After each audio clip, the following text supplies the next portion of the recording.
Can you see the presentation? There we go. Good morning, Chair Monsalve and Planning Commissioners. My name is Mary Israel. I'm the project planner for PLN 220307 Carmel Reserve LLC. This project review was continued from September 13th, 2023.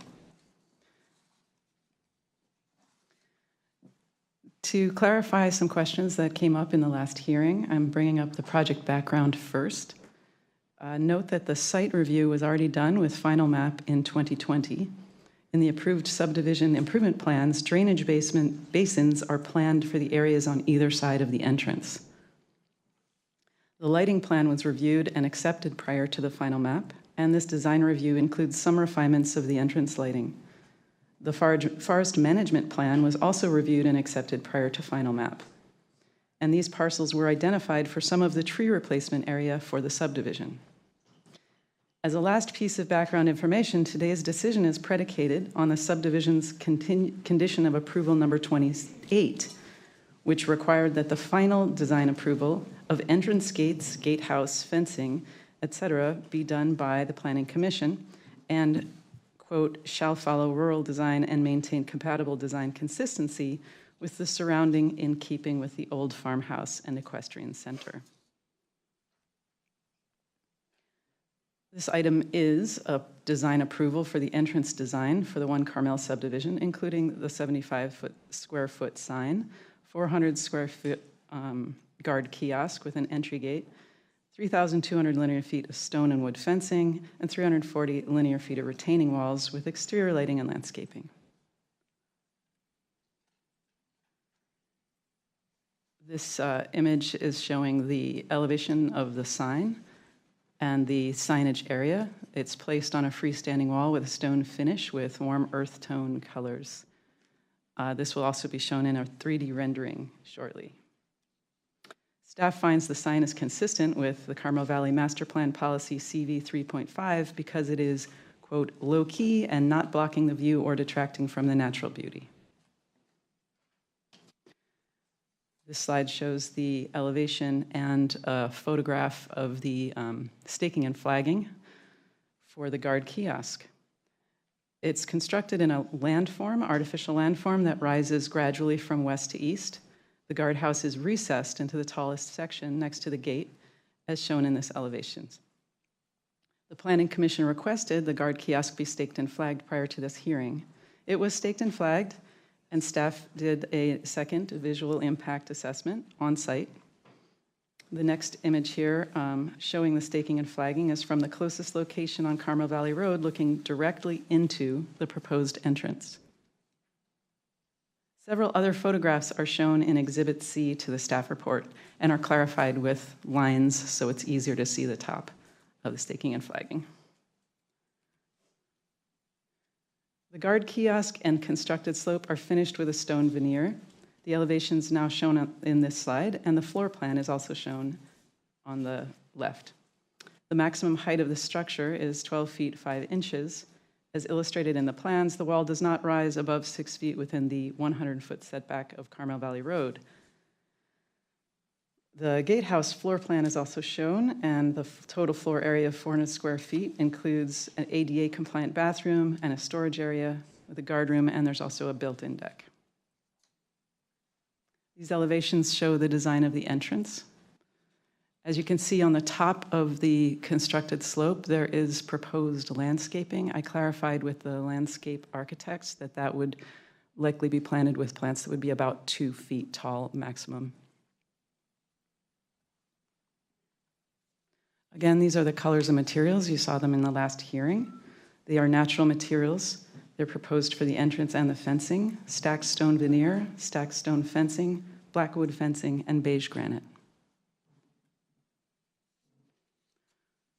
What I was not able to include in the presentation last time are the 3-dimensional renderings that were prepared for the Land Use Advisory Committee and brought to them hard copy.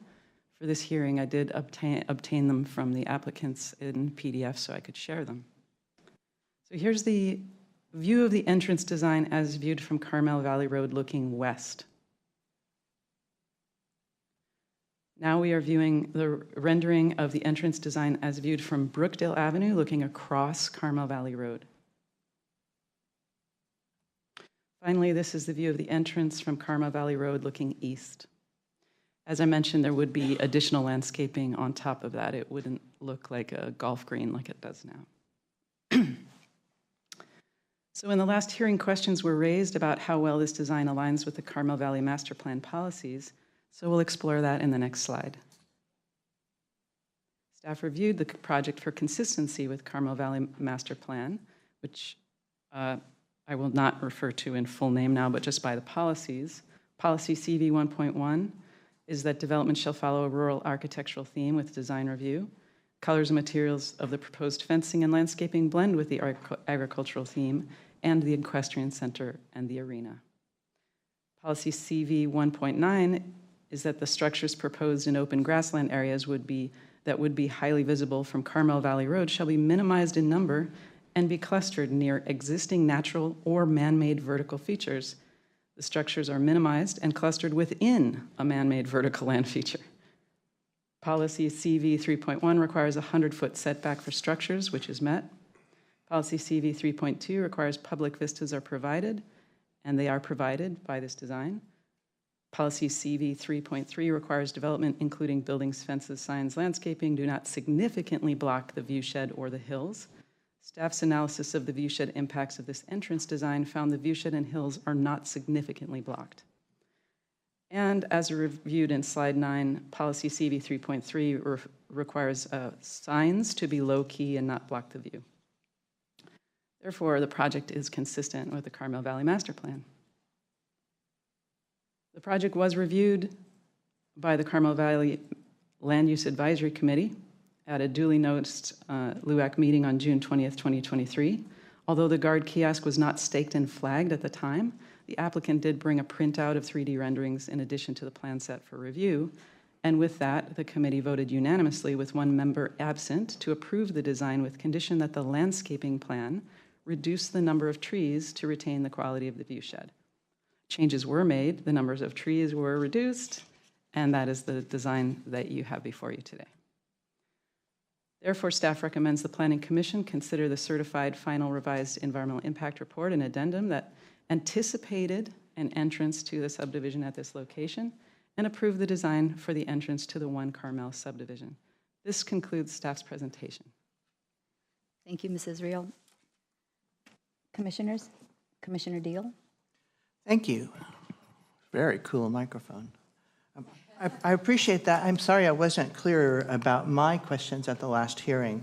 My question at the last hearing is pretty simple. It's whether the artificial landform was approved as part of the original proposal, if it was considered as part during the EIR, and is considered in the drainage plan. It would be really helpful for me to have a clear understanding of the quantity of earth that will be moved here and whether or not that has already been considered and approved in the previous discussions of the design. My issue has never been with the design. It's been whether or not we're going to change the drainage on this property, which has been the subject of fussing and discussing for many, many years.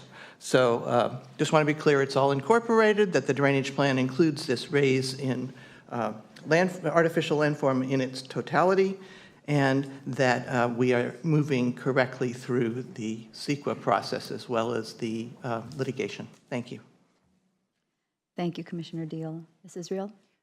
Yes, I did prepare a slide to share. If we could have it shown now. Okay. So this is the drainage site plan that is in the approved subdivision improvement plans. And these were accepted with the amendment in early 2023 by the board. And it was also shown in the subdivision improvement plans previously that were analyzed by the EIR. As you can see, there's a stormwater pond C that is dug out within the western parcel that's involved with this design review. And then you see that 8,900 cubic yards, plus or minus, of fill were to be placed in this area in the egg shape that is currently proposed for the artificial landform.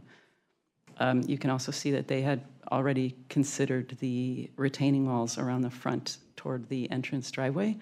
And also on the other side of the entrance, there's a drainage that was already proposed and approved for on-site stormwater control.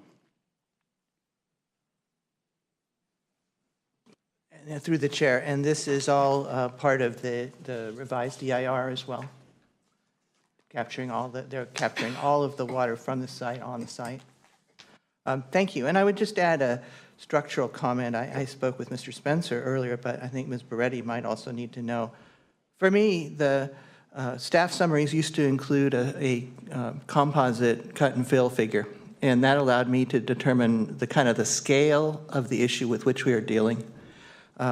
In this case, cut and fill, I'm assuming, are balanced on site. If that's the quantity and they're building a big hole, I can't imagine that they wouldn't otherwise, but if I'm wrong, correct me. But in every case where we have grading, we used to have that information easily accessible, and we don't now, and so I have no way of knowing the scale of the work that's in front of us given that. So I'd like to ask staff to help us with that information going forward. But that does answer my question, and I very much appreciate it. Thank you, Ms. Israel. Commissioner Robert, oh, I'm sorry.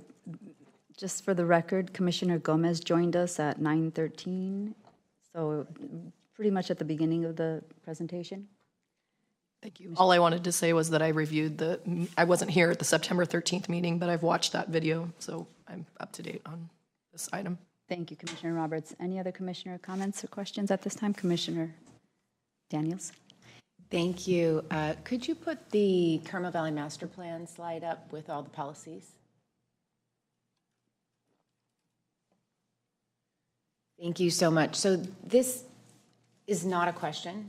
It's just at some point with staff and as we move along in projects in the Carmel Valley area, it's just a curiosity to me because I know, for example, historically, the shopping center, this was a question that came up. What is rural architectural theme? And this is an extremely attractive project, so it's not commenting on the attractiveness of this gate. But how do we determine what is rural architecture and what does that mean? Because I think that's important. It's in the plan for a reason, and I don't have an answer to that question. And CV policy 1.1 staff is stating that this is consistent with the rural architecture theme, and I don't know how you make that determination, what that means. So it's just a comment.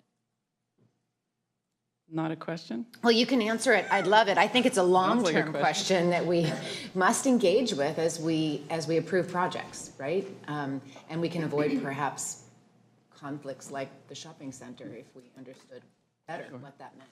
Sure. Staff particularly paid attention to the rustic quality of the fencing and the stonework, which is already found up and down Carmel Valley Road, but recognizing that Carmel Valley has an elegance to it, and a lot of the development that's there is more elegant than you would maybe have expected 100 years ago. So we take into account that we're not looking for a caricature of, farmland rustic, but we're looking for the current day rural architectural theme that we see in Carmel Valley. Perhaps I'll just add on to that.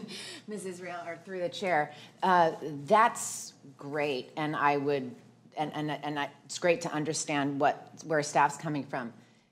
Again, this is not for this project because I'm not intending to hold this up, but I'm just curious how we perhaps, and maybe it's the next iteration of the general plan or the land use plan, that this is a narrative that should be included, because I'm not sure everyone would necessarily agree with that, especially for a site like this, which has some distinct rural architecture on it. There's a farmhouse, there is a barn that have a distinct characteristic to them that is different from the architecture in this entryway. So long-term, not for today, but just something that me as a commissioner, I do think about, and I'm curious about how when we do our plans and we update plans, whether that's a narrative that's needed and some clarity, maybe polling the community, I don't know. Maybe the LUAC has some thoughts, but just a curiosity. Thank you so much. Thank you, Commissioner Daniels. Any other commissioner comments? Commissioner Deal? One very brief comment, again, structural rather than about this project, which is that the LUACs recommend approval, they don't approve. It's just important to keep that language everywhere. Appreciate that, thanks. Commissioner Gomez. I just wanted to say that I concur with staff and Commissioner Danielson that defining what's rural and unique to that area is a difficult task to do. But I appreciate the effort and the information that you shared, and also the additional information that was brought forth today in light of our meeting back in September. So thank you. All right. Let's go to public comment. I can't imagine how happy I am to be back here. Or I could just stand in front of you and move my lips like my typical Zoom presentation, and you can't hear me. Good morning, Anthony Lombardo on behalf of the applicant. Thank you, staff, for their excellent presentation and hard work. Just to confirm, yes, this design was part of the improvement plans that were approved by the Board of Supervisors as being consistent with both the project approvals and consistent with the environmental analysis, that this is part of the grading analyzed in the EIR, and there is a balance. There's no off-site haul of any graded material. If we could switch to my slides, I've just got a couple that maybe give some context to the. So this is the couple of before and after slides. So this is how it looks now. The most prominent visual aspect of this property from this location is the old Carmel Stone, interestingly enough, quarry that you see in the background. And as you go further east, it becomes more prominent. And so that is the theme that the applicant tried to duplicate here because of the location of the entrance being basically adjacent to the old quarry. They went with more sod or natural roof material or excavated buried structure with the Carmel stone that mimics the old quarry. And if you go to the next slide, you can see the after. Oop, no, back one.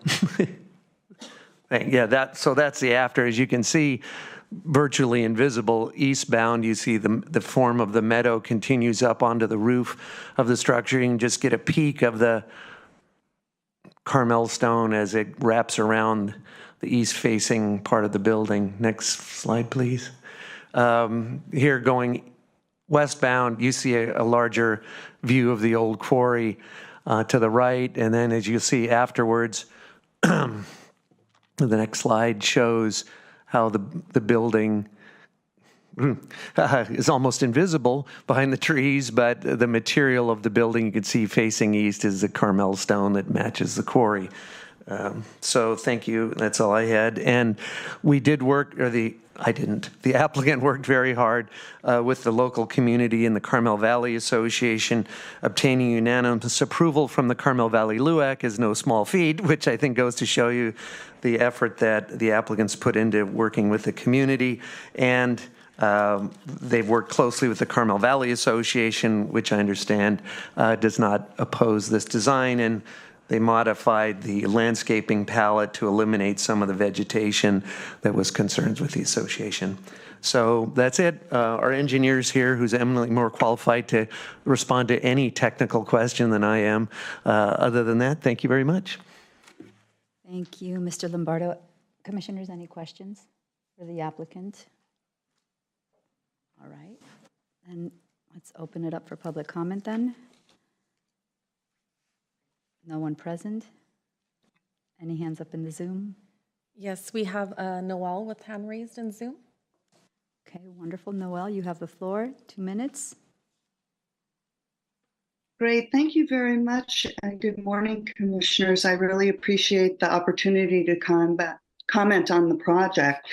And I really just wanted to share with the commissioners how open Wei Huang and her design team have been in spending a lot of time talking with representatives of Carmel Valley Association regarding a few concerns we had on whether certain aspects of the plan were aligned well with the Carmel Valley Master Plan, and that was in the area of impacts of outside lighting on night skies, preservations of the long views out into further Carmel Valley, and some of the trees and numbers of trees and native versus indigenous on the plans that we had seen. And as I mentioned, Hue was just incredibly generous with time and discussion, and we feel that they did a great job of resolving any concerns that we have, and feel very fortunate that our valley has such a nice partner down there at the opening to it, and think that everything looks just great. So really want to echo a couple of the things that Mr. Lombardo said in that direction. And that's all. Thank you. Thank you, Noel. Any other hands up? We have no additional hands up in Zoom. Okay, thank you. All right, commissioners, any other questions or comments? Commissioner Daniels? No further, I'm happy to move staff's recommendation that we consider the certified final revised EIR and addendum and approve a design approval to allow entrance design for the Carmel 1 Carmel subdivision, including everything else that is listed there at number 2. Thank you. I'd like to second and make a comment. Commissioner Deal? Thank you. I really appreciate this, and the applicant has obviously gone to great lengths to address community concerns, because this is the shortest or least contentious September Ranch hearing I've ever attended, and I've attended one or two. So I want to congratulate the change in the sea conditions with respect to this project, and say that I do believe that this is an elegant solution to a very difficult problem. So with appreciation for all those who have gotten together and resolved their differences prior to coming to the hearing, I'm happy to second this motion. Thank you, Commissioner Deal. We have a motion by Commissioner Daniels and a second by Commissioner Deal. All those in favor? Aye. Any opposed? Any abstentions? Motion carries. Thank you. All right, on to agenda item number 3.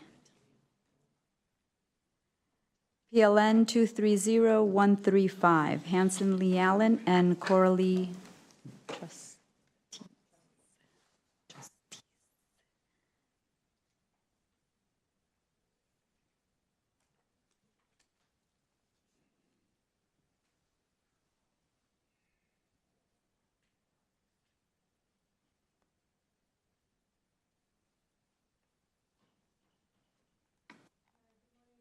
And members of the Planning Commission, my name is Fiona Jensen. I am the project planner for the Hanson application, HCD planning file number PLN 230135.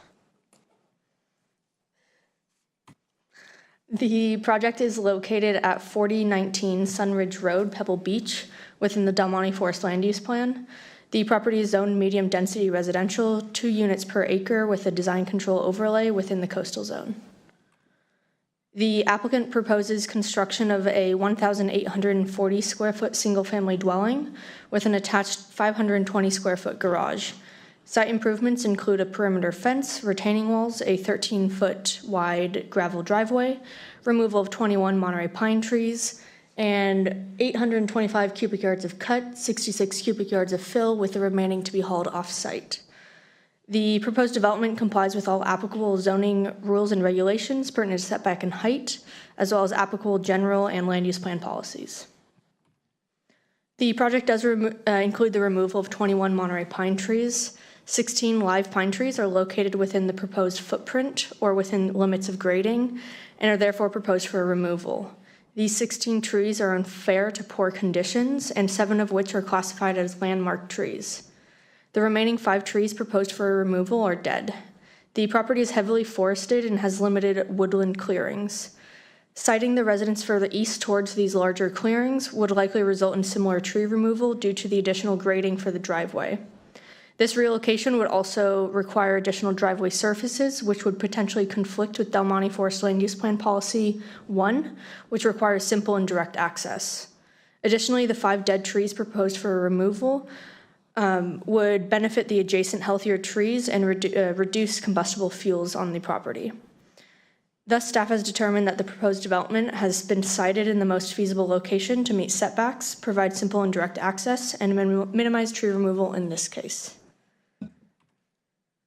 On September 7th, 2023, the Del Monte Forest Land Use Advisory Committee reviewed the project and voted 5-0 to support the project as proposed.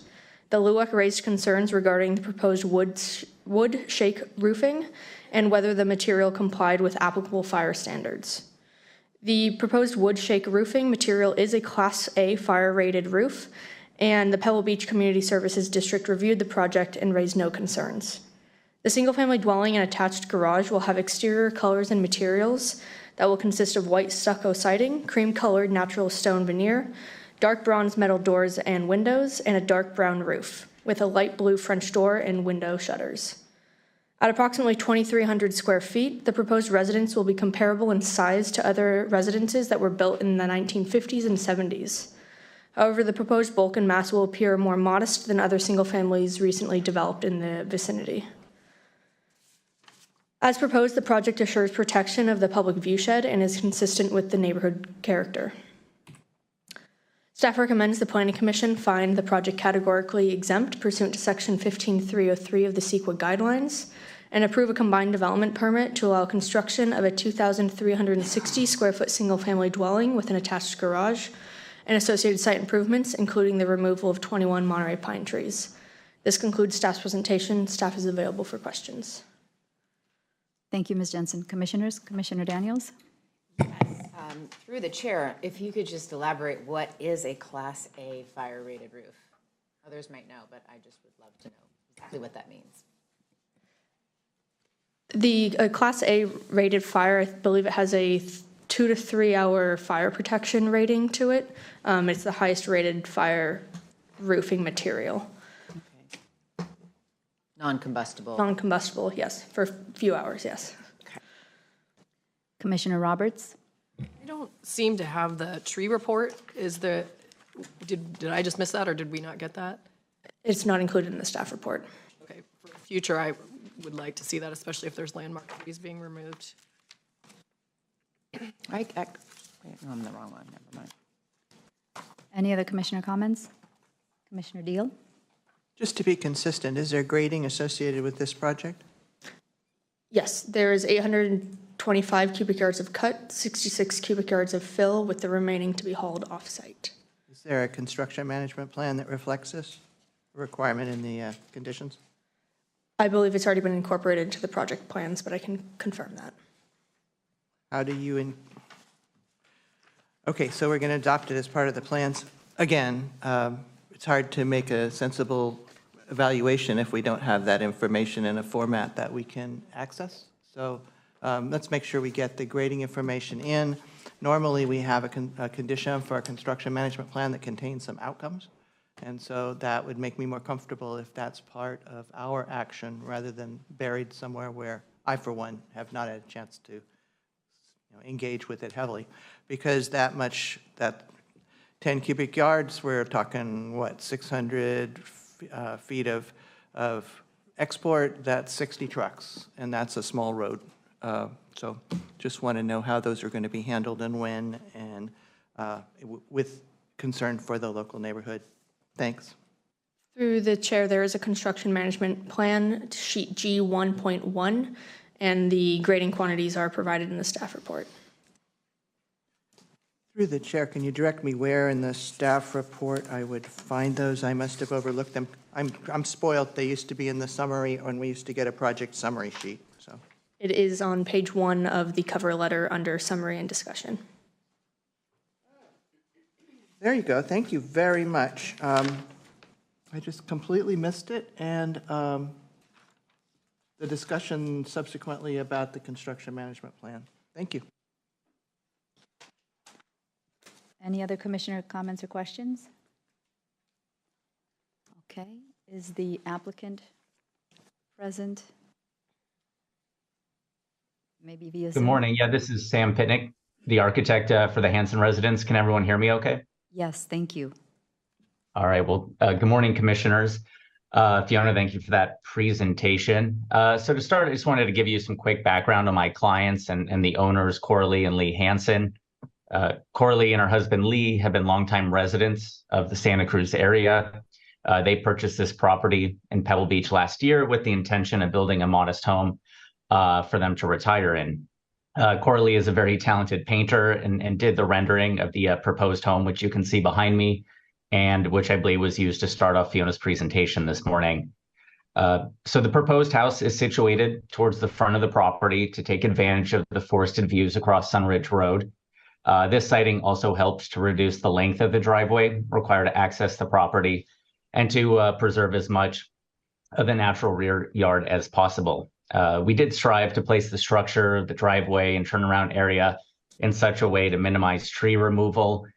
We are proposing to remove 16 Monterey pines and an additional 5 pines that are already dead, but we will plant 16 new pine trees in their place. I think this was, we tried a few different iterations. I think this was the minimum amount of trees that we could take out while still accommodating the home. The house is relatively modest for the size of the lot and for Pebble Beach. It's a single story containing 2 bedrooms and 2 bathrooms, an art studio, and then a great room that runs north-south, connecting both sides of the home.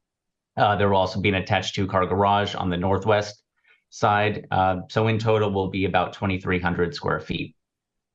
As Fiona mentioned, the house is a French country cottage style. So the building materials include that Class A fire treated wood shingle roof, light colored plastered walls, stonework around the front entry and chimney, and then wood shutters painted in a light French blue color. We are proposing just very few exterior site features in order to keep as much of the natural property intact. There will be a small gravel driveway and turnaround area in the front of the house. This gravel will help promote site permeability and will be held in place with a cobblestone border and an asphalt apron at the bottom of the driveway. Flagstone walkways are proposed from the driveway up to the front door and out the back patio to the rear yard. A pair of curving stone-clad walls will retain the hillside along the back of the property, and then a small set of stone stairs will allow access to the rear yard. The last site improvement proposed is a concrete pad on the northeast corner of the house where we are proposing a generator. So we've read through and understand the conditions of approval and are fine with them. So I appreciate your time this morning, and if there are any questions, I'd be happy to answer them. Thank you. Thank you. Commissioners, any questions for the applicant? All right, any public comment?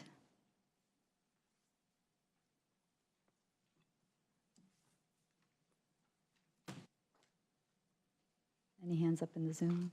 We have no hands raised in Zoom. Okay, back to the commission. Commissioners? Commissioner Deal? Thank you. I'd like to venture a personal opinion that I think it's an attractive and appropriate design. I really like its modest size, and I think just personally that it is in character with the neighborhood in a way that we haven't been seeing recently. So I'm pleased to move staff's recommendation in this matter. No, we still have some others. I'll second it. Public comment, maybe. All right, thank you. Oh, no, okay. All right, we have a first by Commissioner Deal and a second by Commissioner Gomez. All in favor? Aye. Aye. Any opposed? Any abstained? Motion carries. Thank you. Thank you.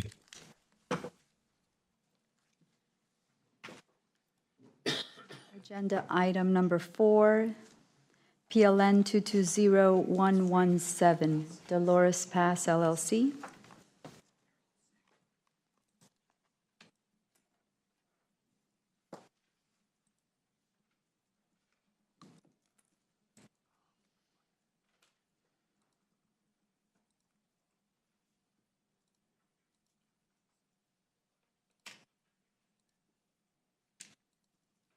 Good morning, Commissioners. 1 minute while I get my presentation pulled up.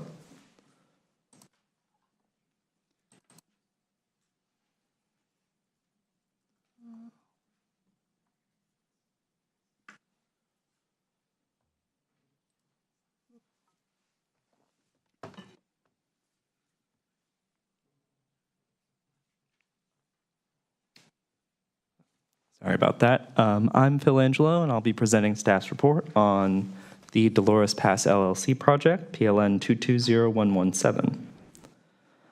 The project is located at 2476 Dolores Street in the Carmel Area Land Use Plan, and the property is zoned medium-density residential with a density of 2 units an acre and a design control overlay in the coastal zone. The project's to allow the demolition of a detached garage and the remaining foundation of a formerly demolished single-family residence and the construction of a new 3,817 square foot single-family residence, inclusive of a 420 square foot attached garage and a 169 square foot basement. The project would entail the removal of 14 native trees, development on slopes in excess of 30%, and development within 750 feet of known archaeological resources. This is the existing topographic plan of the site and the proposed site plan. The detached garage that would be demolished is here, and the foundation of the former residence is here. This is the primary elevation facing Dolores Street and the proposed colors and materials palette. The finishes include black window and door frames, a black standing seam metal roof, warm gray wood siding and open stone cladding, a gray smooth coat stucco, and wood grape stake fencing. These materials, particularly the wood and stone, blend the building into its surrounding environment in accordance with the Carmel Area Land Use Plan. The height of the new residence was flagged with poles and orange netting. It's a bit difficult to see here because of the tree cover, but this is approximately the overall height of the residence. And then here are some photos of neighboring residences along Dolores Street. The neighborhood is principally developed with 1 2-story single-family residences. A variety of architectural styles are present, but hip roof forms feature prominently, and the proposed development is consistent with the surrounding neighborhood. The project was referred to the Carmel Highlands Unincorporated Land Use Advisory Committee, who recommended approval as proposed at their July 17th meeting. Overall proposed grading consists of 336 cubic yards of cut and 693 cubic yards of fill, portions of which are on slopes in excess of 30%. To allow development on slopes in excess of 30% requires a coastal development permit and a finding that either the development on slopes is unavoidable or that it better achieves the policies and goals of the county's local coastal program. In this case, there are 2 areas of development on slopes in excess of 30%, an area that is in the middle of the footprint of the residence, and it isn't highlighted here, but portions of the storm drain system would also entail grading and installation of a storm drain line in this northwest area. So the area in the residence is approximately 279 square feet, and in this case, there would be no way to avoid this development on slopes, as the house can't be resited east or south without meeting the required setbacks, and resetting it north or west would not reduce the development on slopes. The drainage improvements better achieve the goals and policies of the local coastal program, which requires that on-site drainage be controlled to accommodate increased runoff from the site modification. The project proposes the removal of 14 native trees consisting of 3 landmark pine, 10 coast live oak, and 1 redwood tree. In the Carmel Area Land Use Plan, the thinning of trees that are less than 12 inches in diameter doesn't require a coastal development permit, so only the 3 landmark pine and 3 of the coast live oak would require a coastal development permit. And the removal of landmark trees can only be allowed if they aren't visually or historically significant and there are no alternatives where their removal can be removed. Tree number 128 is in the footprint of the proposed residence, and resiting the home further north would entail additional development on slopes and impact this landmark redwood tree. Tree number 115 is in the retaining wall system along the front of the property. As the property slopes down from Dolores Street, this retaining wall is necessary to retain a surcharge. Tree number 114 has two longitudinal fissures, and according to the forester, would be destabilized by any excavation around its base. As the project involves recontouring this area for the driveway and installation of the retaining wall, grading around the base of this tree would be unavoidable, and then making its removal unavoidable.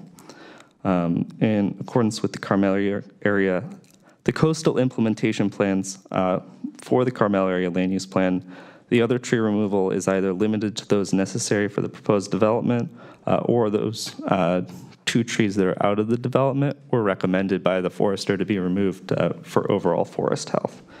In accordance with the forester's recommendation, staff is recommending that all of the trees be replaced at a 1-to-1 ratio for a total of 14 trees. The project is within 750 feet of known archaeological resources. Therefore, an archaeological report was prepared by a qualified archaeologist, Caitlin Rupert, which consisted of archival research and a field reconnaissance of the site. The report did not identify any potential resources. However, out of an abundance of caution and given the sensitivity of the area, the archaeologist recommended both archaeological and tribal cultural monitoring. And staff are recommending a condition that the archaeologist's recommendations be adhered to.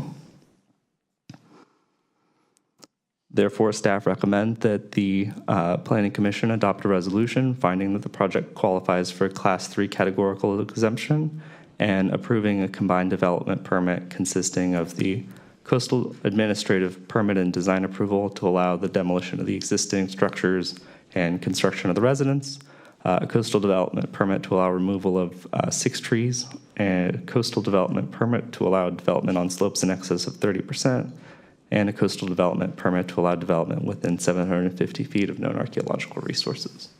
And that concludes staff's presentation. Thank you, Mr. D'Angelo. Commissioners, comments or questions?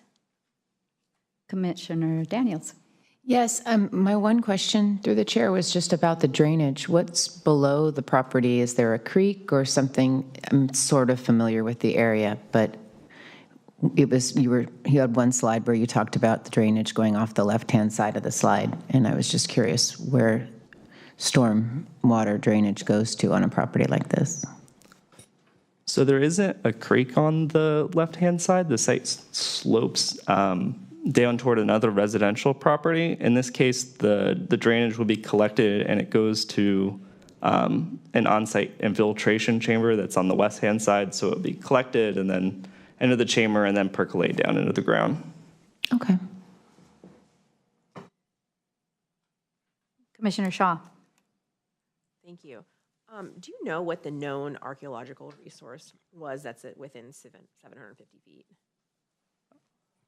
I do not. That data is all from the Monterey County GIS layers where we have mapped where there are positive sites.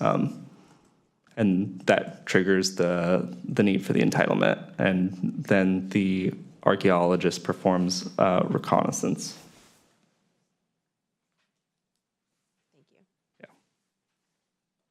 Commissioner Deal.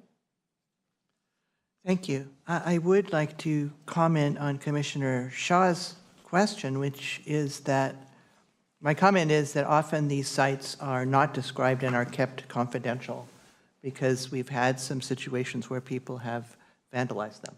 So we don't often get details, and I believe that that's trying to preserve those resources. I don't know in this case, but that has been the case in the past. My question is, let's go back to the 30% slope slide.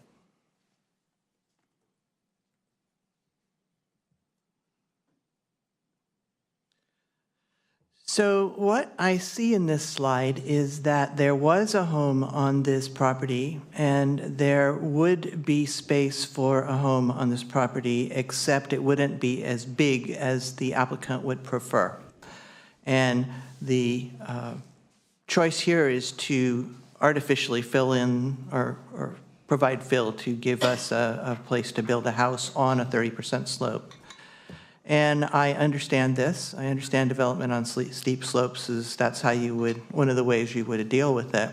But my question is, what on earth is the purpose of the 30% slope limitation if anybody who wants to build a bigger home on a site that currently won't support it can fill in that slope or alter that slope in some manner that they can go ahead and develop on a 30% slope? Because this looks to me, given that we have the history that there was a pre-existing home on it that someone had, like we're looking at a lot that simply doesn't support that large of a home without that particular approval. And that brings into question for me, why would we have this prohibition if we're just going to waive it whenever anybody wants to build a house that's bigger than the lot will support?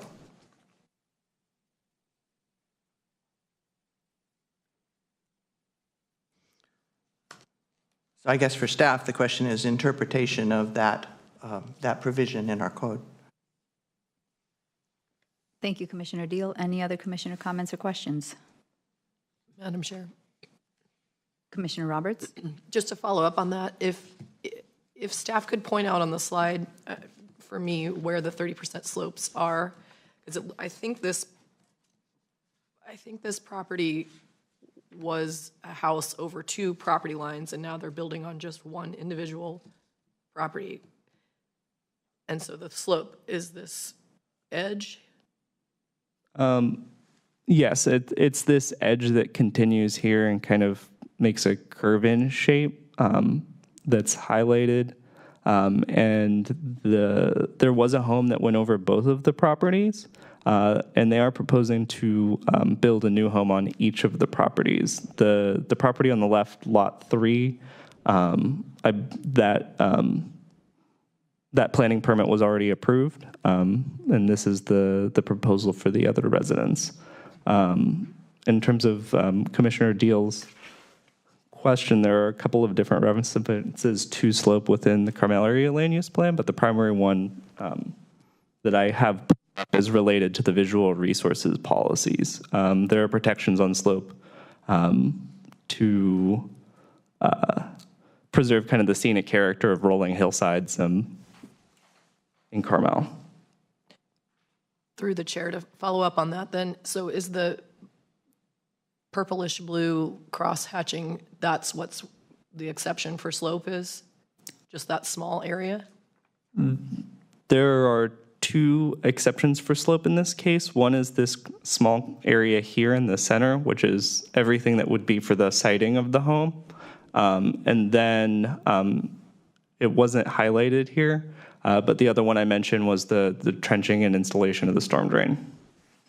Okay, and then part of the reason I'm asking this is because the tree report mentions that there was an addition to square footage or a change of the plans that required 2 additional trees to be removed. And so I'm wondering, I guess, why that happened and if this is the best design for this lot.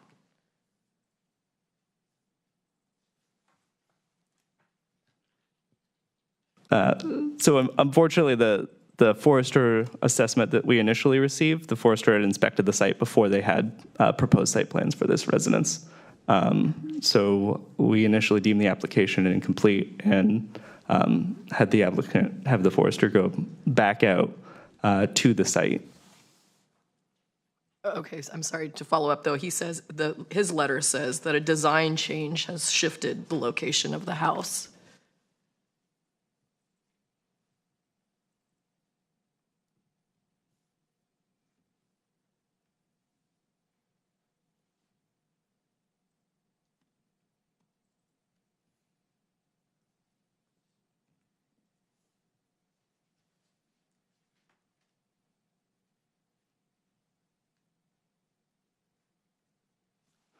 I don't have the answer to that right now. I can read into it.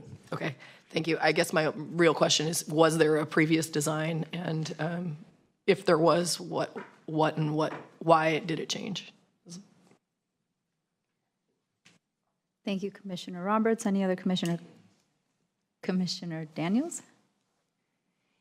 Yeah, I want to follow up on the question that Commissioner Deal asked, and I'm curious because the home looks like it fits all the setback requirements. in a way that really maximizes the size of the home and requires then the building on the slopes. Do we ever suggest when plans are brought into the county that a home is perhaps too large for the site or inappropriately sized for a site that has these characteristics? I think the simple answer to that is yes. It becomes a negotiation with the applicant on whether they're able and willing to redesign.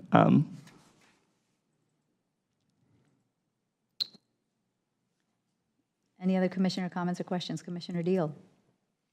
Yeah, I am not comfortable with the notion that the 30% slope codification has to do primarily with views.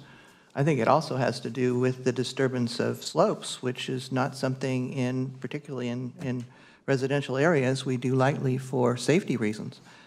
Certainly relevant to fire, certainly relevant to heavy rainfalls and flood.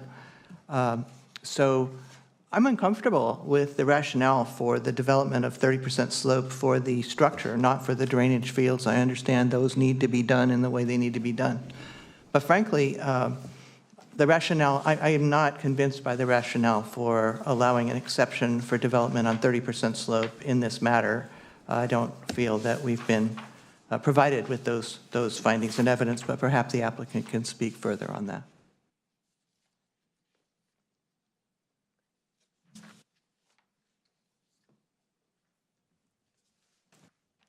Any other commissioner comments? Staff, shall we move to the applicant's presentation? Unless staff has additional comments? Okay, let's move into open session or public comments, and we'll start with the applicant. Hello, I'm the applicant. I'm Angie Ferris. I'm with Hastings Construction. I'd like to address some of your guys' questions regarding the 30% slope development and the reason why it is cited where it is. Can you speak into the microphone? Yes. So in regards to the 30% slope, this was recited already once. It was proposed further back on the site and a little bit more angled, but it did result in more development on the 30% slope in the upper left-hand corner where the hatching currently exists. It also impacted a redwood grove that is in the top right-hand corner of the site plan. So when we recited it, we actually made the structure slightly smaller. We are under the 35% maximum allowed coverage for this lot. And the slope area that is highlighted underneath the structure itself, it does seem to be something that was a little bit man-made for the original site. There's some garden walls there and some walkways that will be removed. So I just wanted to address those questions regarding the 30% slope. And I'm happy to answer any other ones that you guys have. Thank you. Commissioners? Thank you.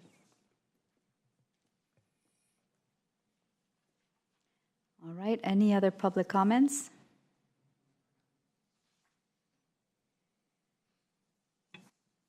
Any hands up in the Zoom? We have no hands raised in Zoom. Okay, thank you. Back to the commission. Commissioners?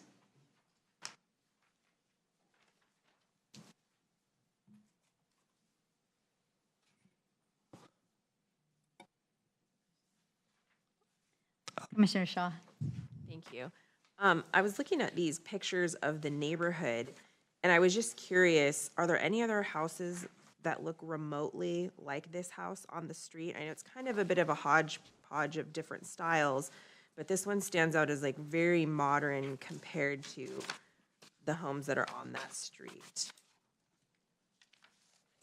Or is there any kind of rendering that maybe shows this a little bit better as opposed to the flagging and staking, which is kind of unclear what it would look like from the street?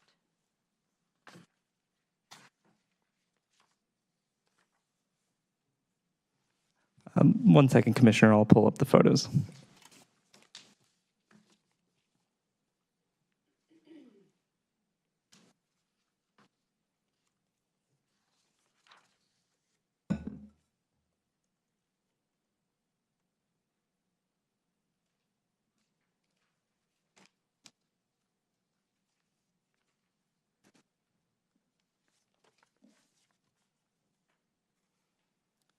I couldn't identify anything when I was doing my site visit that looked exactly like what's being proposed. It is a bit of a hodgepodge. Kind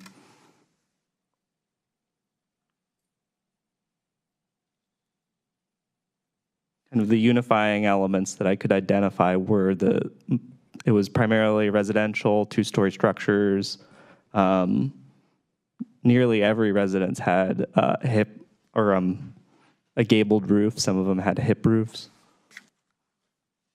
And kind of with the Carmel Woods area, a lot of trees and forested areas. But I couldn't find anything that had kind of the neutral modernist tones that are in the residence.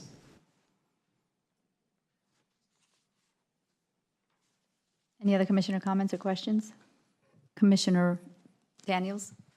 Just to follow up on that, what about the size in terms of a 3,600 square foot house? Is that compatible with the neighborhood?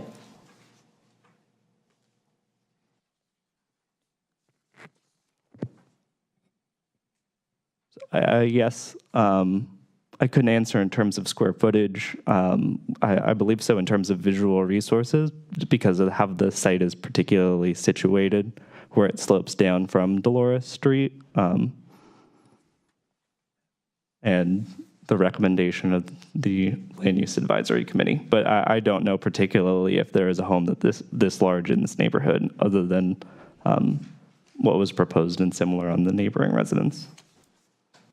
Actually, just to follow up, in the description at the top, it says 3,648 square foot, and then in the recommendation, we're approving a 3,817 square foot single-family dwelling with the same 420 square foot garage and 169 square foot basement. So it's not consistent, just on the staff report. And I apologize for that discrepancy. That's because I didn't include the 169 square foot basement in the 3,600 square foot number. Just to clarify, it says 3,648 square foot single family residence with an attached 4,200 square foot garage and 169 square foot basement. And then it's fine. It's not a big deal. I'm just, is it a 3,600 square foot or a 3,800 square foot, just out of curiosity? It's 3,800 including the garage and the basement. Okay. Inclusive of. Thank you very much. That's my bad. My apologies. Any other commissioner comments or questions? Commissioner Deal. Yeah, my comment is that I cannot support the rationale from staff that this house will only fit on this lot with this exception. I think that the lot should define the parameters within which the house should be designed, and the design should not be governing over our regulations. So simply because of that and the fact that the only rationale provided is that they want to put this house on it, and so we should give them an exception to our rules, I cannot support this application. Commissioner Roberts?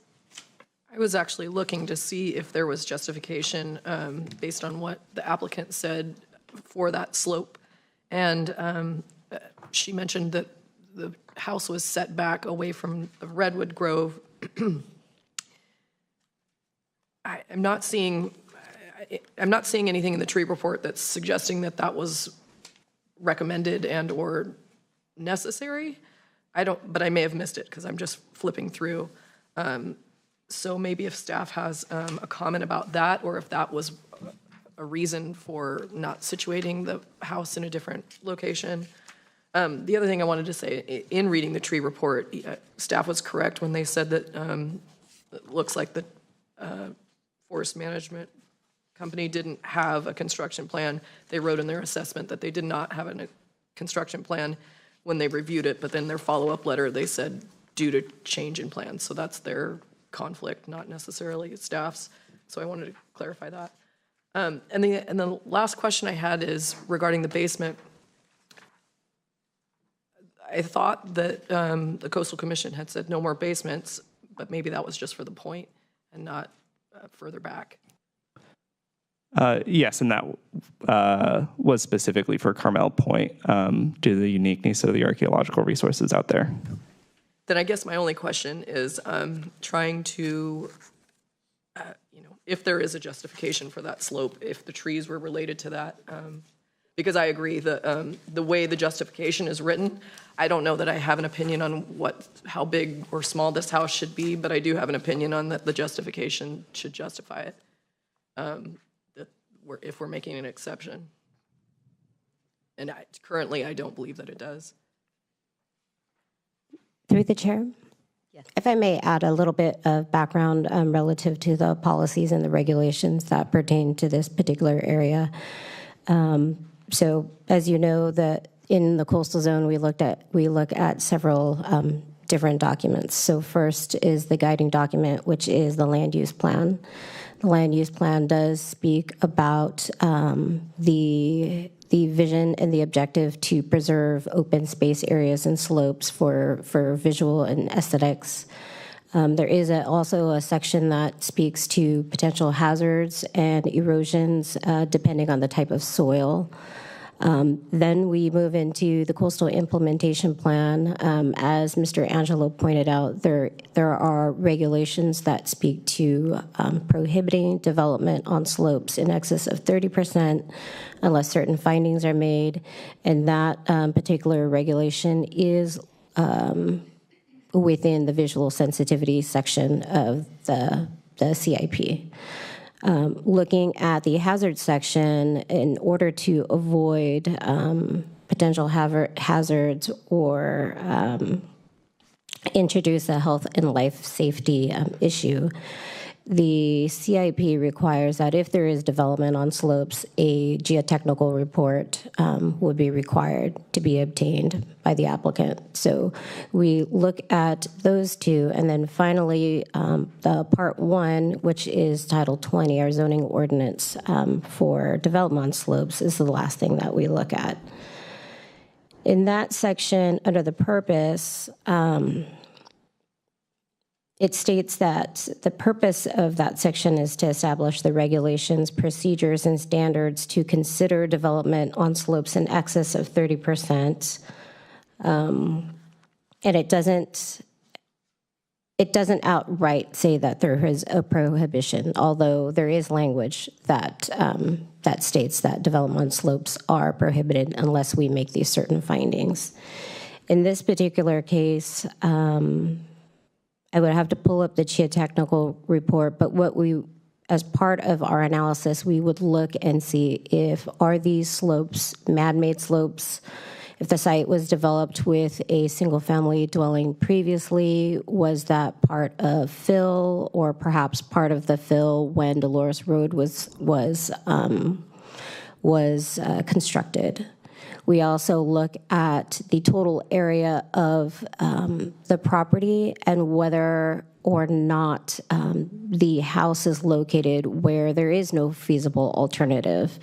In terms of the drainage, it appears that the engineer cited the drainage area to be located within the upper sloped on that top corner of the lot. Relative to the actual construction of the house, there's approximately, I think it's a little over 250, maybe 270 square feet of the development of the house that's located in slopes in excess of 30%. So if the applicant were to reduce the size of the house, then ultimately there would still be a coastal development permit before you to decide whether or not findings could be made for the development on the drainage. This is something that staff wrestles continuously, even with the considering tree removal. So I believe the findings and the evidence that were provided to the commission to consider make our best attempt to lay out staff's analysis as far as why there isn't a feasible alternative. That is located in finding 6 of the draft resolution. So that's just a little bit of background, and staff is more than willing to continue this conversation, or if this has to be a greater conversation relative to policy and how staff would be treating projects. Thank you, Ms. Cuenca. Commissioner Roberts? I just want to say, my personal problem with this is in finding 6, letter C, it says, for the construction of this residence, there is no alternative to avoid development on slopes, and I don't agree with that. So that's what I'm trying to get to if this is a project that we approve, that we have justification that I can get behind.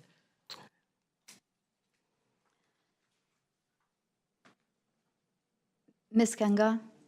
Yes, ma'am. Commissioner Roberts' statement just now that there's something in the text that she can't get behind. How did staff come to get behind that text?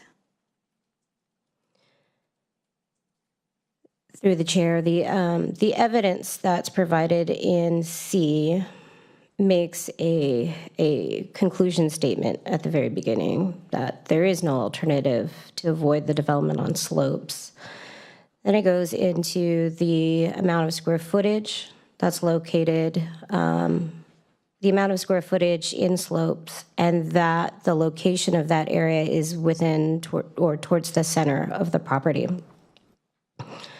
The justification is that last sentence that states that the home cannot be sited further south or east while maintaining required setbacks, and moving the home north or west would increase the area on development on slopes in excess of 30%.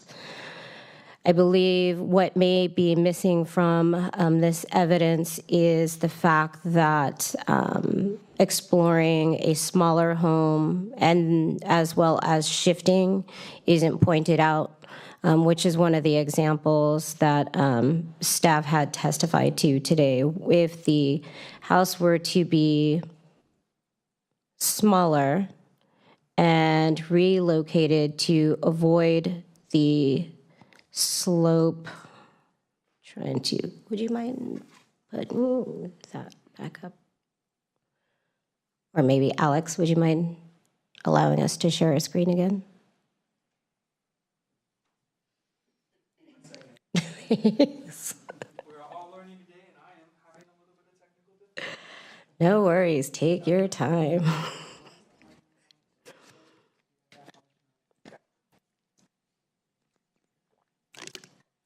Thank you. Again.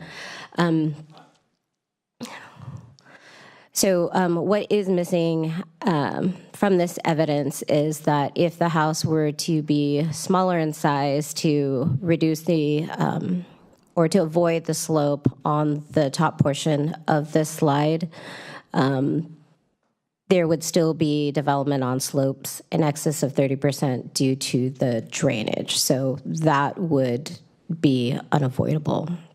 I don't know if that totally gets into your question, but I will say that's more truthful. I don't know that change. Yeah, that it comes up with another question, I guess. But I'll let others. I have a question, Ms. Kenga. The applicant testified that, or not testified, presented that the allowable size of the construction is more than what they are presenting here. That's how I understood it. I might be wrong. I'm wrong. Okay. Please clarify. We're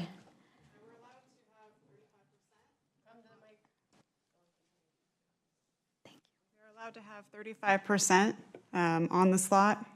For FAR, we are under. So we are within the limits of what is allowed on this lot. We are not over. As far as the size of the size of the structure, Correct. is under what is allowed for this lot. Correct. Okay, thank you. Commissioner Daniels? So how to approach this? I'm happy to second Commissioner Deal's motion, because I don't know that we had a second yet. It wasn't a motion? Oh, okay. Well, then I won't be seconding Commissioner Deal's motion. But the concern I have is that that we were just told by Ms. Kenga that, let's see where I put that on my notes. Basically, you mentioned the findings that support the development on the slopes. And the finding is that there's no feasible alternative, which reducing the home by 270 square feet would be a feasible alternative that would not require the house itself to be built on slopes. It was then mentioned that there would still be a CDP before us for the storm drainage. I'm less uncomfortable about the storm drainage being on 30% slopes than a home being on the 30% slope in this case. When I look at the map that's still on the page, if I understand correctly, the dotted line is the former residence that covered two lots. Is that accurate? Yeah, where your cursor is now. So we had a home that is that spanned two lots that was removed. It sounds like a home in the lot to the left has already been either permitted or built. Is that accurate? That is correct. Okay, so then this is the second home. Yes, it might be under the FAR for this particular lot, but this particular lot has other constraints, and that primary one is the slope. And so I'm not comfortable moving forward today with these findings that are in number 6, because they essentially say to me, there's no feasible alternative and then it states that 279 square feet of this development is on a slope. And in my mind, reducing the home by 279 square feet is an alternative. And there was one other part to this. I think I mentioned that I'm less concerned about the stormwater control site being in the slope than a home.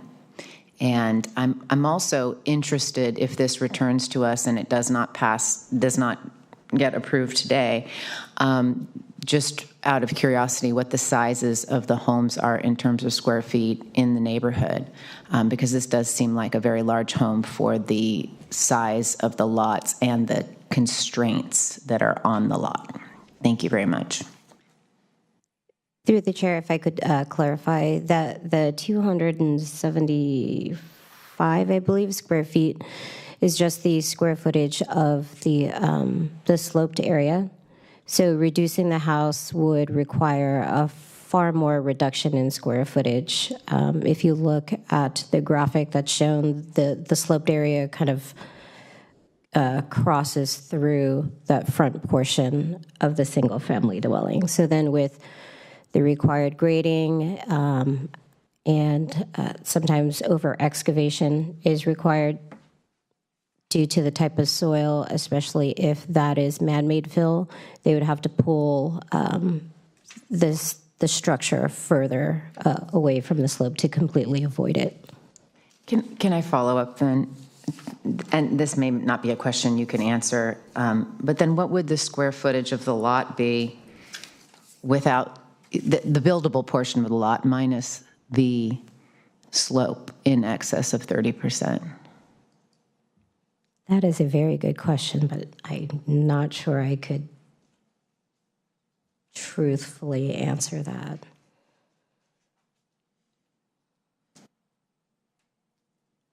Okay, thank you. Sorry, through the chair, it appears that page A1.1 of they're labeled demo plans, which should be attached to the staff report, includes a hatch mark that shows, I believe that's the slope in excess of 30%.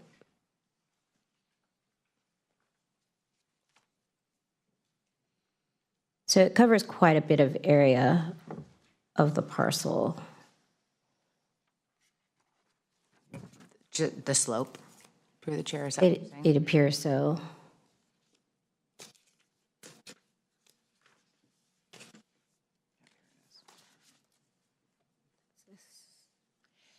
Through the chair, and the footprint of the original structure, just for context, was completely outside of the slope.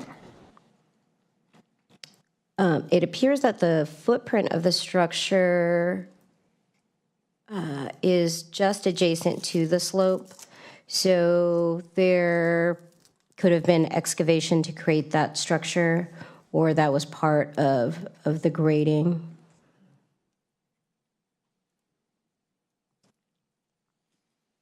I have no further questions. Thank you. Commissioner Mendoza? Yes.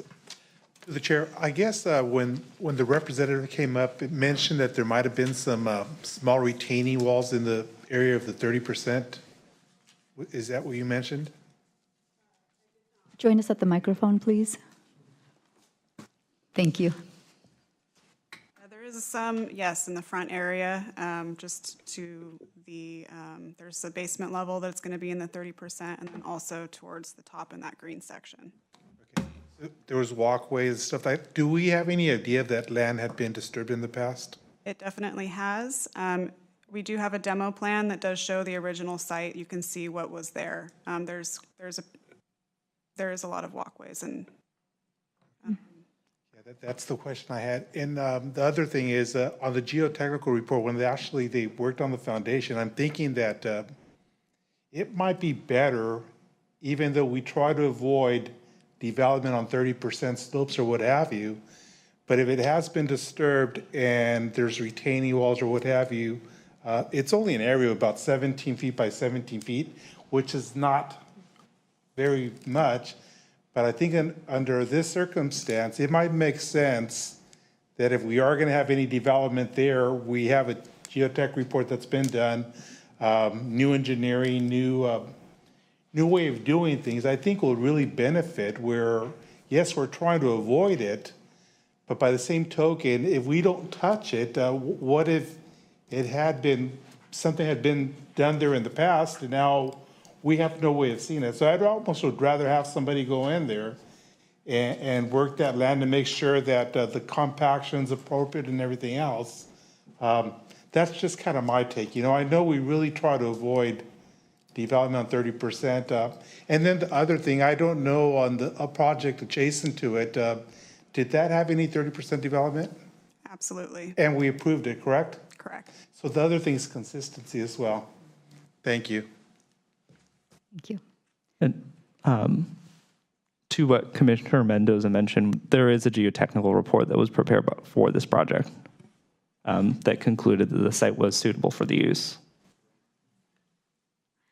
But we don't have, thank you, but we don't have the details as far as what might have been already disturbed, as far as what slopes, what portion of the slopes were possibly disturbed by whatever was done by previous owners.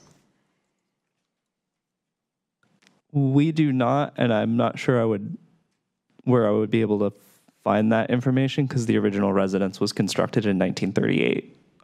So it may have not been on slopes. They may have graded all of that area, and it was on slopes. I do not know. Okay, thank you. Commissioner Deal? Thank you.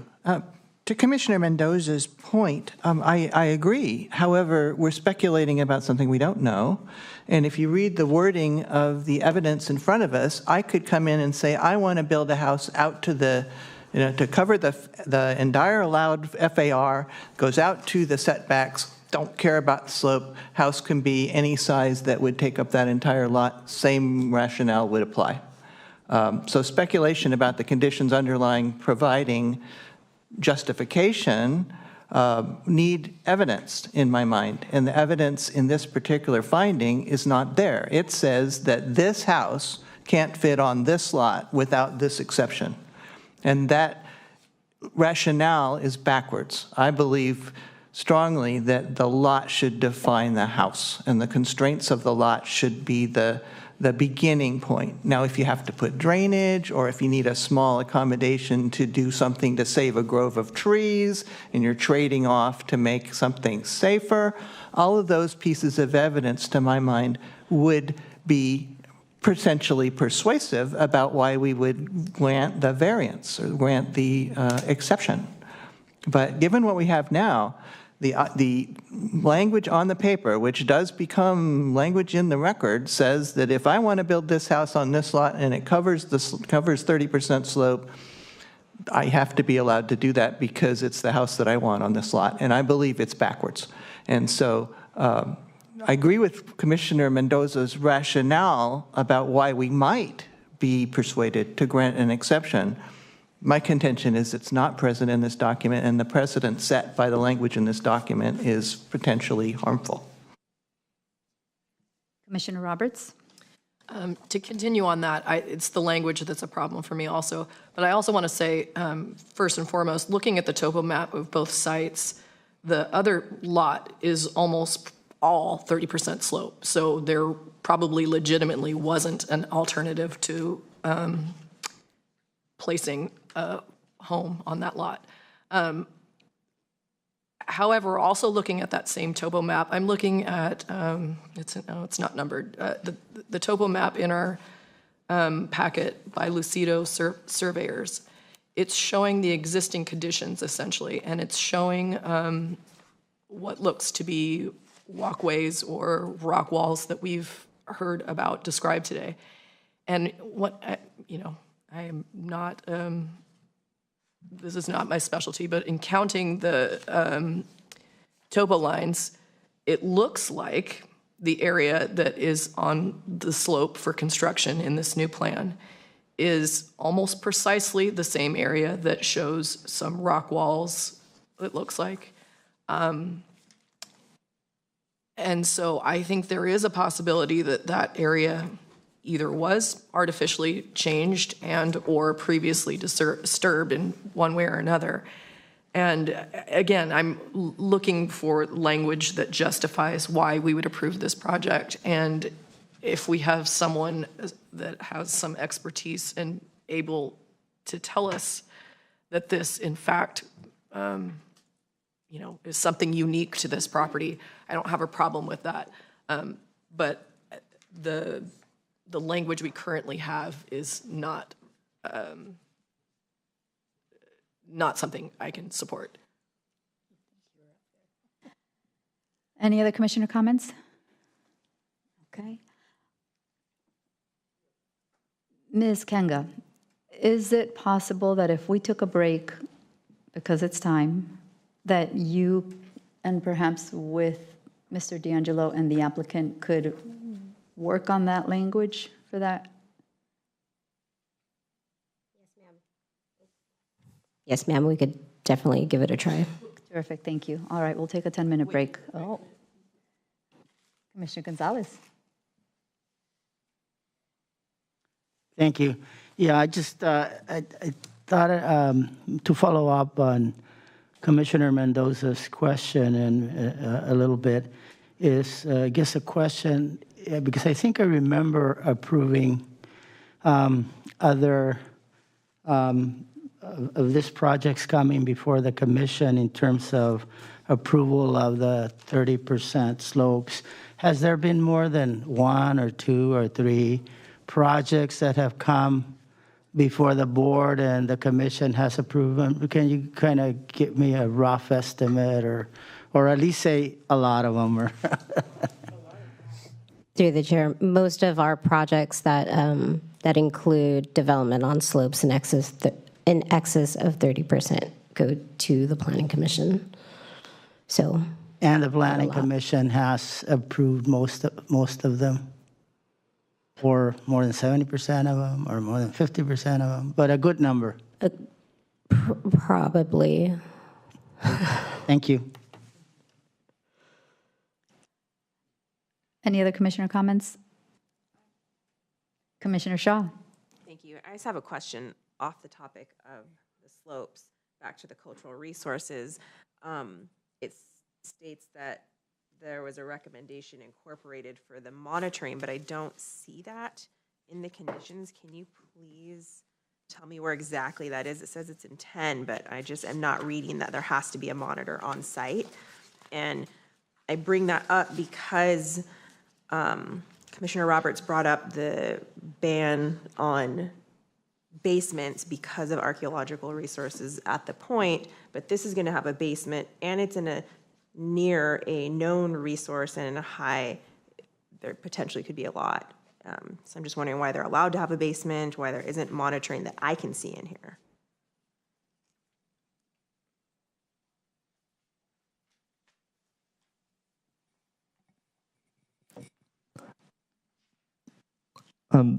So, Commissioner, the condition referenced is condition number 10, which doesn't state within the text of the condition that a monitor would be required.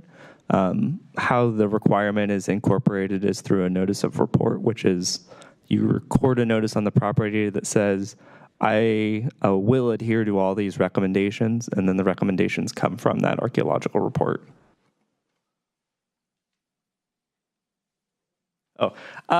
It's incorporated by reference. The condition says follow the requirements of the archaeologist.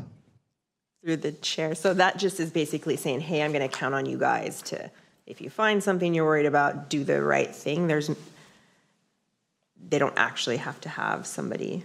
I'm sorry, that just went, I don't understand. And I can pull up the recommendations of the archaeological report because they're quite detailed. And so how sometimes instead of directly pulling all the recommendations of a technical report into our project conditions, we just add a condition that says, follow all these recommendations of the technical professional. And that's what we were recommending here. And I can pull up those recommendations. Commissioner Deal? Two things. To that last point, if you're going to incorporate something by reference, you're going to have to give it to us because we have to see what the reference says. So I understand Commissioner Shaw's confusion of not knowing what that report requires. But back to the approval of development on slopes and whether we do it for consistency's sake, that's exactly what I'm going for here. We approve development on slopes when there is appropriate rationale to allow that. And that's a one-off. Every single project has to have a reason why we would do that. A lot of them do, good reasons. In this case, I'm not seeing that reasoning yet reflected in the language of the report. So, not saying we don't do it. I'm just saying that the specifics of the site are what drives that exception. And so every single one is different. And it should be different because that's what exceptions are about. Thank you. Thank you, Commissioner Deal. Any other commissioner comments? Okay. All right, now we'll take a 10-minute break.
All right, welcome back, everyone.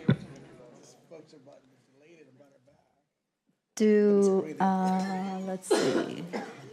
Ms. Beretti, do we need roll call post-break? Let the record reflect that all commissioners are present. Thank you. Okay, we will go back then to the language edits for PLN 220117, Dolores LLC. Mr. Alex, if you could please share our screen.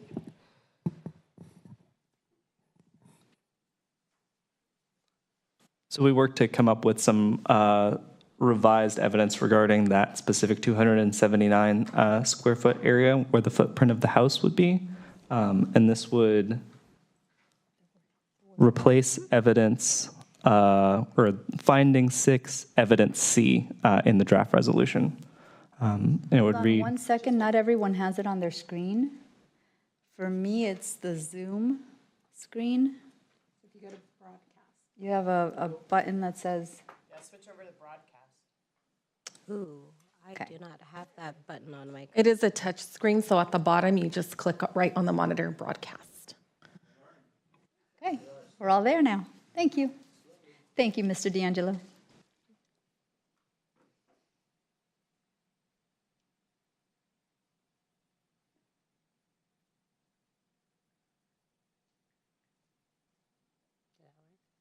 Continue.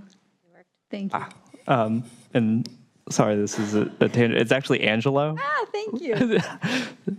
I was wondering, is that face, does that mean I'm not getting the name right? And you weren't saying anything, I thought, I'll wait for him to say. Thank you, Mr. You're welcome. Angelo. Thank you. So the revised language would read, the subject property has been previously developed with a single-family residence located toward the southwest portion of the site. The existing topography is flatter on the southwest, the southern and western portions, while slopes between 25% to over 30% are located towards the north and east. The elevation at Dolores Street is approximately 65 feet above sea level. As you move west, the elevation drops by approximately 6 feet, where you arrive at the top of the slope where 30% begins, and continues to fall approximately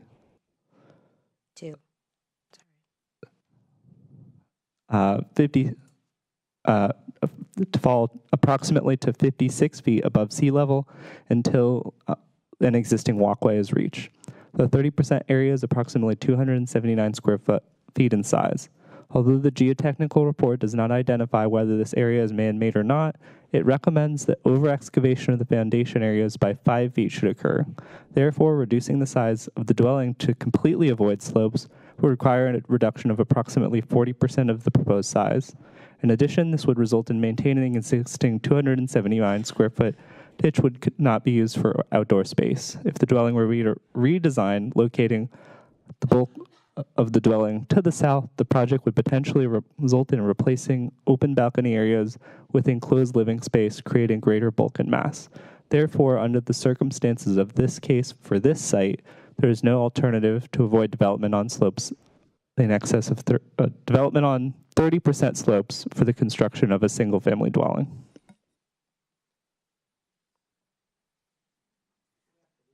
Can we, yes, thank you. All right. Any commissioner questions or comments at the moment? I'm still reading through as well. Commissioner Deal? Yeah, thank you. This is a valiant effort.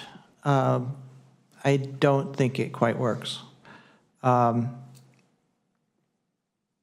Yeah, I say that with the deepest respect for having got this far in such a limited period of time. What this basically continues to say is that if you want the project that you want, you have to have this accommodation. It doesn't really give you a reason why it's necessary. I'm not being as clear as I'd like, but the fact that they can't use outdoor space that they'd like to use, or that they wouldn't keep the balcony open because they would want to cover it, those are options. That is not something that I would call a justification for why the standard, the development standard, should be accepted in this case. Again, we've got to go back to my original point, which is I think it's important that site constraints define the building and not the other way around. This still reads like we have a design, we want to put it here, and we're going to ask for exceptions to have the design that we want to have on this lot, which may or may not support it. So we didn't get in this the switch that says the lot has constraints in order to, and it's just flat out not true. You could perfectly well build a single-family residence on that lot at a smaller size without impinging on the slope. I mean, I live in a house that's 1,350 square feet. So my understanding of what's necessary for a family and many dogs to live in is a little different than this. So 40% of 3,600 is still a pretty decent number for the small homes that Carmel was known for. I really appreciate the language that says, and I think we've got to the point that the other point that I had, which is that it's about specific to the circumstances of this case. That's essential in my mind and a huge step forward. I don't buy the rationale, though. It still sounds like any house I want to build, if it's too big for the constraints on the lot, I just say that that's the house I want. I can't build it without an exception, and so I will be able to do whatever I choose to do, regardless of the constraints. So close. Thank you. Through the chair. And again, I apologize if all of our thoughts weren't put down on paper, but what our attempt was to describe the situation on the site, which there is a ditch, a 279 square foot ditch towards the front and side of the property. So that's our first attempt was to kind of convey and describe this is to fill in that ditch, and it's not to excavate a hillside, whether or not that still gets to making the findings, but we just wanted to make sure that situation is clear. Thank you, Ms. Ganga. Commissioner Deal? Was the ditch a water course, or was it the drainage for the old building? I mean, we have no sense of the ditch being geologic rather than anything. Normally, there's a reason for a ditch. Yeah. My immediate suspicion would be it has to do with road drainage. So I'd want to be sure about that. Through the chair, it isn't entirely clear. It's not spelled out in the geological report or in the geotechnical report, but Dolores sits at this level, and then it slowly begins to ascend or descend, and then that's where that 30% slope comes up to, and then the top of that slope is a walkway. So potentially it could have been tree removal in the past, where now you have a hole. It's not entirely clear based on the reports that we have. Any other commissioner comments or questions? Commissioner Roberts? I continue to have the same concerns. Does staff have a picture of the lot?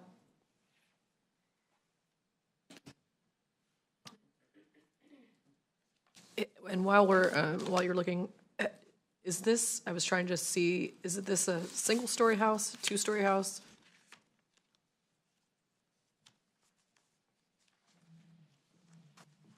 Through the chair, it's a two-story house with a partial, or a basement on the eastern side. Okay, I was trying to, okay, thank you.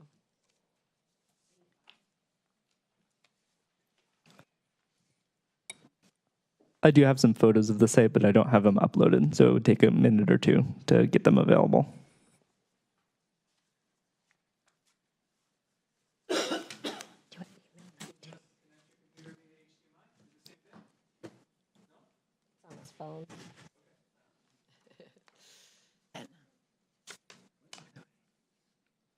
Commissioner Shaw? Just a quick question. I think you already said, but I forgot. When was this lot purchased by the current owners?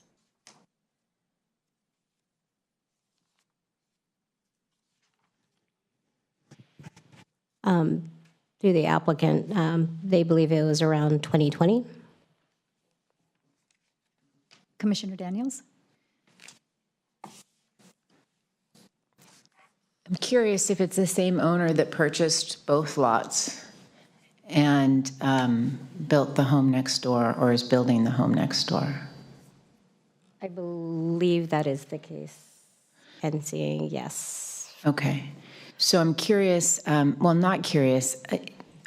It seems like the reason why there was one home originally on 2 lots is all the constraints that are being discussed today, including the ditch that goes down what seems like the center of this property. So by creating 2 homes where there was once one might not necessarily be feasible at the size that the developer is hoping to build the second home.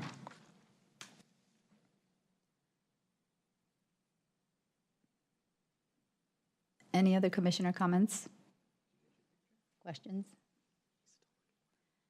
Okay. Oh. Commissioner Gonzalez? Yes, thank you. Do you know if this property is going to be used for the owner living it or for residential purposes? Any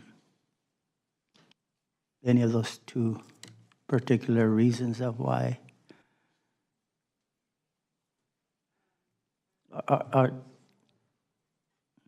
Join us at the microphone, please. I'm not sure at this time if the owner is going to be living in one of the houses or not. Thank you. Commissioner Roberts, did you have a question or comment? No, I think Commissioner Deal was just pointing that I think Mr. Angelo is still looking for a photo. Right. Okay. All right.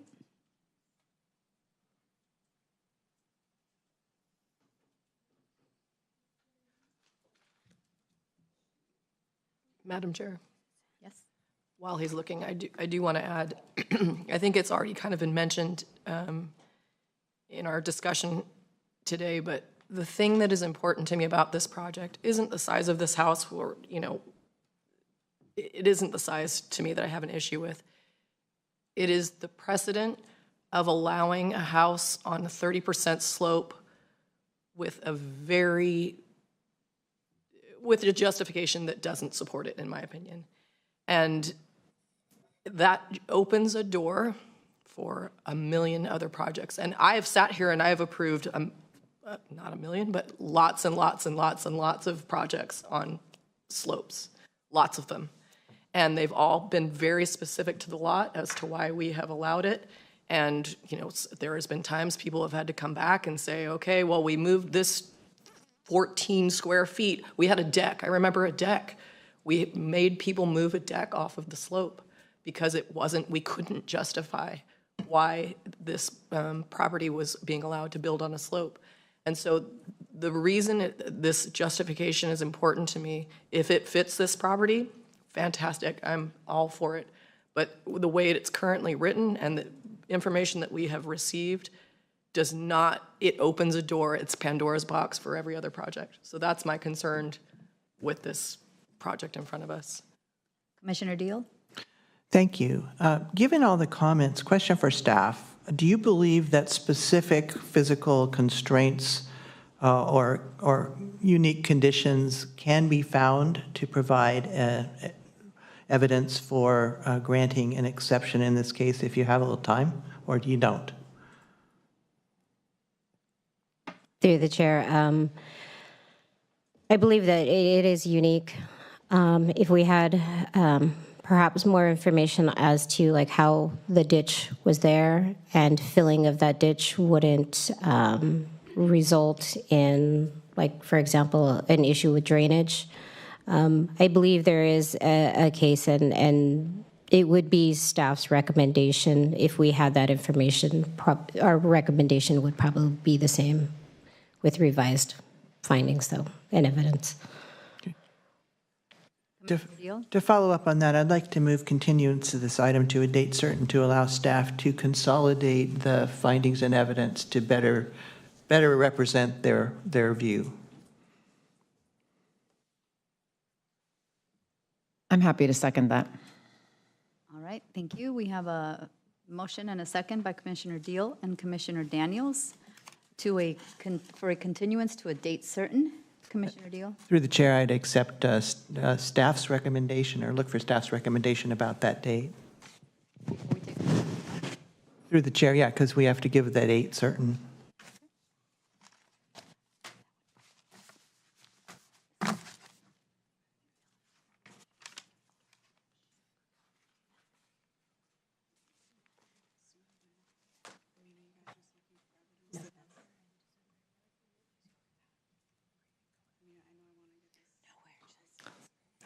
To the chair, I apologize.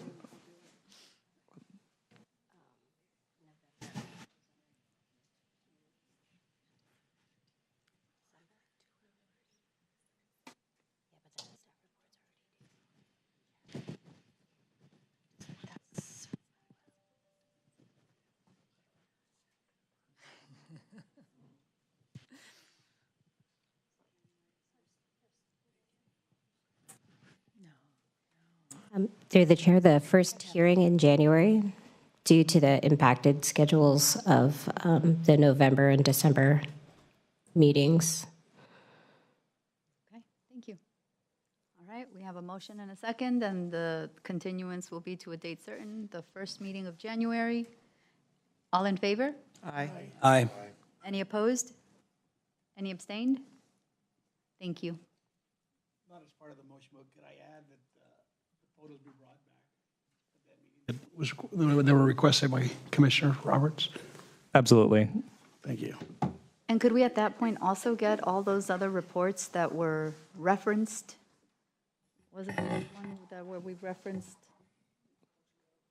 So we wouldn't be able to provide the archaeological report because it's confidential, but we can include the recommendations of it. Yes, thank you. Okay. On to department report.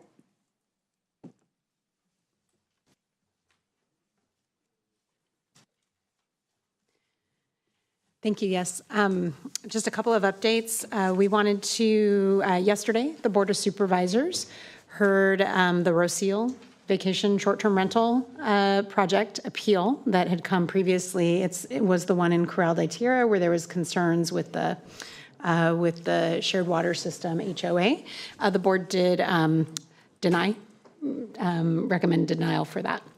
So that action was taken yesterday by the board.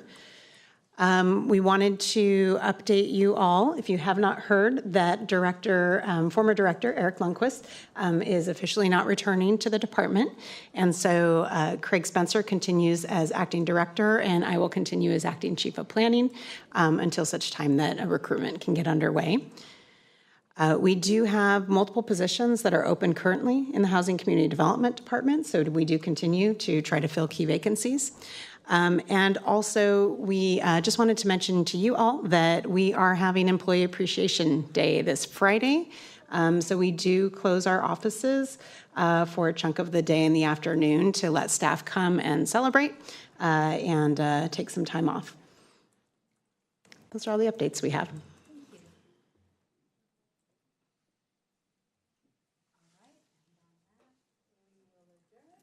Wanting to make a comment, or I can't tell. What are you doing? Thank you, Chair. I just thinking about Employee Appreciation Day. Is that for housing and community development staff in particular?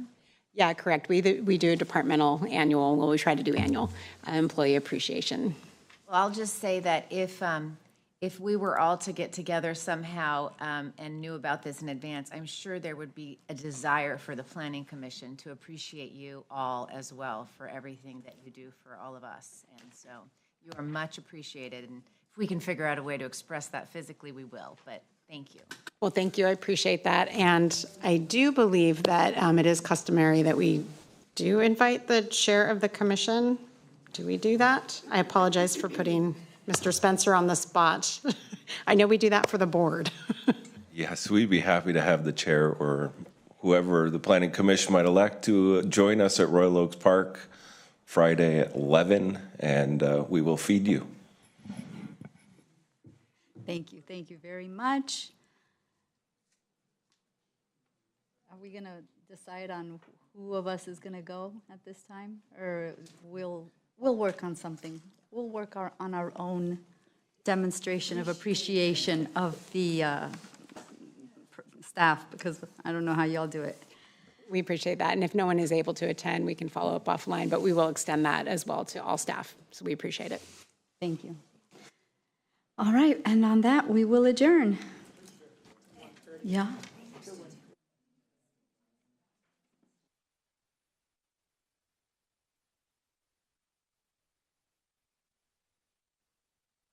The second meeting that we have with the LUX.